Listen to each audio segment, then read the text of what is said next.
ഒരു കാര്യമായിരുന്നു നമ്മൾ എക്സ്ചേഞ്ചുകൾ ലിസ്റ്റ് ചെയ്യുന്ന അടുത്ത എക്സ്ചേഞ്ചിൽ ടയർ 1 റേഞ്ചുള്ള വിങ് എന്ന് പറയുന്ന എക്സ്ചേഞ്ചിൽ ലിസ്റ്റ് ചെയ്യുക എന്നുള്ളത്.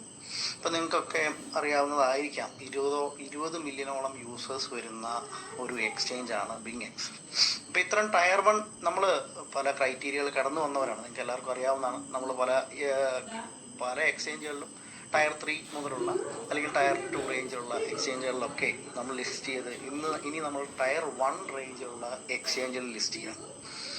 അപ്പോൾ അതിൻ്റെ ഭാഗമായിട്ട് തന്നെ ഞാൻ നേരത്തെ പറഞ്ഞു, 20 മില്യണോളം വരുന്ന യൂസേഴ്സ് വരുന്ന അല്ലെങ്കിൽ ഇത്രയും യൂസേഴ്സ് ഉള്ള ഒരു എക്സ്ചേഞ്ചിലേക്കുള്ള നമ്മുടെ ഒരു എൻട്രി, ഇത് ആദ്യമായിട്ടായിട്ട് പല തെറ്റിദ്ധാരണ ജനിപ്പിക്കുന്ന പല മെസ്സേജുകളും ഗ്രൂപ്പുകളിലൊക്കെ നമ്മുടെ കമ്മ്യൂണിറ്റി മെമ്പേഴ്സിൻ്റെ ഇടയിൽ പറയുന്നുണ്ടായിരുന്നു, ഏതോ ഇന്ത്യൻ എക്സ്ചേഞ്ചുകൾ ലിസ്റ്റ് ചെയ്യുന്നതാണ്.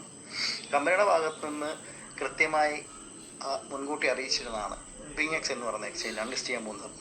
അതിനുവേണ്ട ഓരോ ക്രൈറ്റീരിയകൾ കഴിഞ്ഞ കുറേ നാളുകളായി നമ്മൾ ഓരോ ക്രൈറ്റീരിയകൾ ഫില്ല് ചെയ്തുകൊണ്ടിരിക്കുകയായിരുന്നു.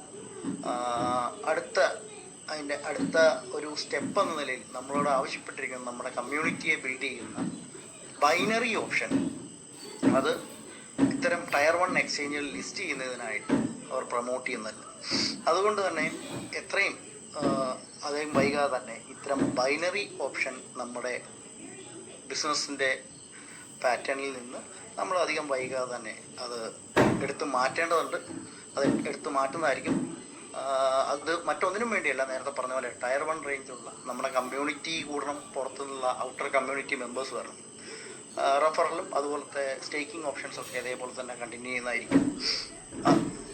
എത്രയും പെട്ടെന്ന് നമുക്ക് അങ്ങനെ കൊണ്ടുവരാനുള്ള ഞാൻ ഈ പറഞ്ഞ വിങ് പോലത്തെ എക്സ്ചേഞ്ചിൽ ലിസ്റ്റ് ചെയ്ത് കഴിയുമ്പോൾ തന്നെ നമ്മുടെ പ്രൈസിങ്ങിനാണെങ്കിലും ഔട്ടർ കമ്മ്യൂണിറ്റി മെമ്പേഴ്സ് ആണെങ്കിലും നമ്മുടെ ഇതിലേക്ക് വരുന്നതായിരിക്കും. നമ്മുടെ ഇതുവരെയുള്ള യാത്ര വളരെ ക്രൈസിസുകൾ ഓവർകം ചെയ്ത് വന്നിട്ടുള്ളതാണ്. ഇനി അങ്ങോട്ടേക്കുള്ള നമ്മുടെ യാത്രയും എല്ലാം സുഗമമായിരിക്കുമെന്ന് ശുഭാപ്തി വിശ്വാസത്തോടെ ഞങ്ങൾ പ്രതീക്ഷിക്കുന്നു. അതുമാത്രമല്ല, നമ്മുടെ ആ ഒരു ക്രൈസിസിൻ്റെ കാലഘട്ടം ഇപ്പോൾ ഏകദേശം തീർന്നു എന്ന് വേണമെങ്കിൽ തന്നെ പറയാം. അതോടൊപ്പം തന്നെ ജനുവരി 1 തൊട്ട് ഫേസ് 1 കമ്മ്യൂണിറ്റി മെമ്പേഴ്സ്, അതായത് ഫേസ് 1 ഉണ്ടായിരുന്ന ക്യാപിറ്റൽ ലോൺ ലഭിക്കാത്തവർക്ക് ലിസ്റ്റിൽ പ്രയോറിറ്റി ബേസിൽ നമ്മൾ പേയ്മെൻറ്റ് റിലീസ് ചെയ്യാനുള്ള ഓപ്ഷൻസ് സാധ്യതകൾ നമ്മൾ ഓപ്പൺ ചെയ്യുന്നതായിരിക്കും. നമ്മുടെ ടയർ 1 എക്സ്ചേഞ്ചുകളിൽ ഓരോന്ന് ലിസ്റ്റ് ചെയ്ത് കഴിയുമ്പോഴേക്കും നമ്മൾ ആഗ്രഹിച്ചിരുന്ന പോലെ ബിനാൻസ് എന്ന് പറയുന്ന എക്സ്ചേഞ്ച്